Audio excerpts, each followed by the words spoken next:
இன்னைக்கு திரு ஸ்டாலின் அவர்கள், திரு எடப்பாடி அவர்கள். இவங்க 2 பேர்ல யார நீங்க The best chief minister.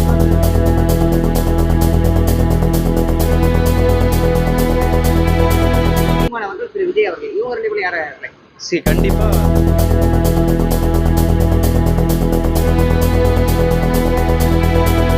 சீமான் அவர்களோட அரசியலுக்கு விஜய் அவர்களோட அரசியலுக்கு என்ன வித்தியாசம்? சீமான் வந்து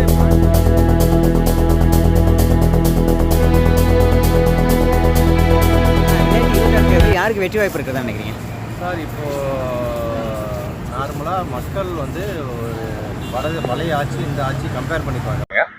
அதில் வந்து எடப்பாடியார் ஆட்சியில் வந்து மக்களோட மனநிலை வந்து ரொம்ப பாசிட்டிவாக இருந்தது. அதனால் எங்களுக்கு என்னை பொறுத்த வரைக்கும் எடப்பாடியார் ஆட்சிக்கு மறுபடியும் வருவாங்கன்னு எதிர்பார்க்குறோம். மக்களோட மனநிலையில் அப்படி தான் இருக்குது. என்னை சுற்றி இருக்கிறவங்களோட கருத்து கணிப்பு வச்சு சொல்கிறேன் சார்.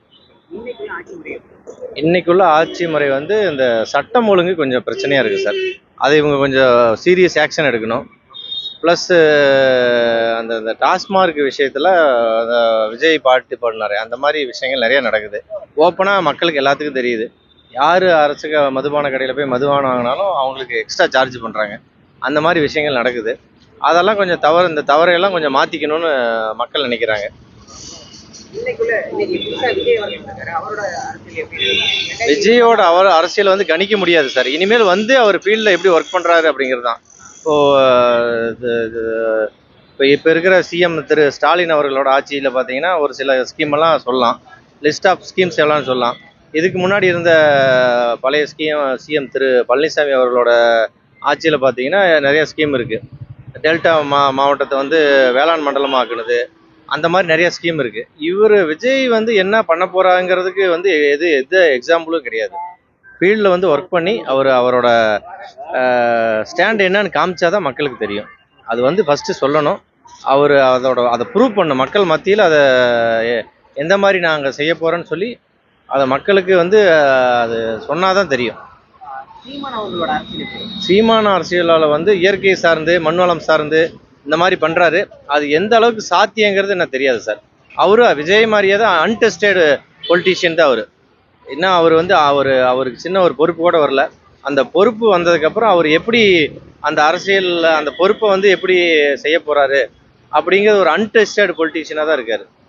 வந்தால் தான் தெரியும். அது போராட்டங்கள் எல்லாமே பாசிட்டிவாக தான் சார் இருக்குது. பேசுறது அவரோட கருத்துக்கள் எல்லாமே ஒரு சாதாரண மக்கள் ஏற்றுக்கிற மாதிரி கருத்துக்கள் தான் பேசுகிறாரு. ஆனால் அது எல்லாமே சாத்தியமாகுமா அப்படிங்கிறது கேள்விக்குறி தான் சார். பெஸ்ட்டு சீஃப் மினிஸ்டர்னா அது திரு எடப்பாடி கே பழனிசாமி அவர்கள் தான் பெஸ்ட்டு முதலமைச்சர். கண்டிப்பாக செந்தமிழன் சீமானன் தான் வருவாப்புல. சீமான் வந்து ப்ராக்டிக்கலாக களத்தில் என்னென்ன பிரச்சனைகளோ அதை எடுத்து பேசுகிறாரு. இவர் வந்து அந்த ரசிகர்களை என்கரேஜ் பண்ணி அதை சம்பந்தமான பிரச்சனைகள் பேசுகிறார தவிர இன்னும் இன்டெப்த்தாக ஒரு விஷயத்துக்கு போகலை. எதிர்ப்புன்னு சொல்கிறாரு. என்ன எதிர்ப்புங்கிறது இன்னும் முழுமையாக மக்களை சென்றடைக்கலை. அவரோட அரசியல் வந்து அவரோட பெரிய ரசிகர்கள் கூட்டம் இருக்குது. அந்த ரசிகர்கள் கூட்டத்தை வந்து இயக்கிக்கிட்டு இருக்காரு. அதை தவிர மக்கள் பிரச்சனை, இப்போ இந்த மெரினா பீச்சுக்கு வந்தால் என்ன மக்கள் பிரச்சனை, ஊருக்கு வந்தால் என்ன பிரச்சனைங்கிறது அதை இன்டெப்த்தாக இன்னும் பேசுகிற அளவுக்கு இன்னும் அவரோட அரசியல் வந்து விரிவாகணும்னு சொல்லி மக்கள் விரும்புகிறாங்க.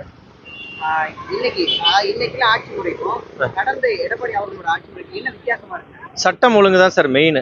அவர் ஆட்சியில் வந்து இருந்தது சார். ஆனால் இந்த அளவு கிடையாது. சட்டம் ஒழுங்கு இந்த அளவு கிடையாது. அதே மாதிரி இவரோட ஆட்சி முறையில் ஒரு சில விஷயங்கள் வந்து ப்ராப்பராக நடக்குது. ரோடு இன்ஃப்ராஸ்ட்ரக்சர் டெவலப்மெண்ட்டு திரு ஸ்டாலின் அவரோட ஆட்சியில் நல்லா இருக்குது. அவரோட ஆட்சியிலே இருந்தது. பட் கம்பேரிட்டிவ்லி இவரோட ஆட்சியில் கொஞ்சம் நல்லா இருக்குது. அதே மாதிரி சட்டம் ஒழுங்கில் அவர் ரொம்ப இது பண்ணார். ஈஸியாக மக்களை வந்து சந்திக்கிற முதலமைச்சராக, ஒரு எளிமையான முதலமைச்சராக திரு பழனிசாமி அவர்கள் இருந்தார். எடப்பாடி பழனிசாமி இருந்தார்கள். அது ஒன்று தான் வித்தியாசம் சார்.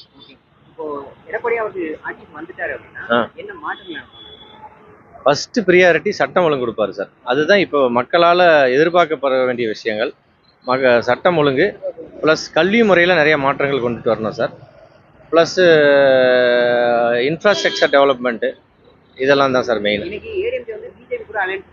ஆமாம், கண்டிப்பாக இது நேச்சுரல் அலையன்ஸ் தான் சார். என்னை பொறுத்த வரைக்கும் இது நேச்சுரல் அலையன்ஸ் தான்.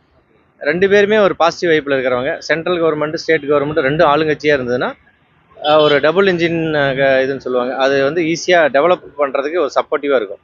ஏற்கனவே இது திரு எடப்பாடி பழனிசாமி ஆட்சியில் இருக்கும்போது சென்ட்ரல் கவர்மெண்ட் பிஜேபி தான் இருந்தது. அப்போ வந்து நிறைய ஸ்கீம்ஸ் நமக்கு கிடைச்சிது. இந்த கவர்மெண்ட் வந்து ஸ்கீம்ஸ் நிறைய கிடைக்கல நமக்கு. அதுக்கு ஒரு தடையாக இருக்கிறது வந்து இவங்களுக்குள்ள இருக்கிற ஒரு மிஸ் அண்டர்ஸ்டாண்டிங், டிஸ்கனெக்ட் தான். அவ்வளோதான் சார். நன்றி. நன்றி.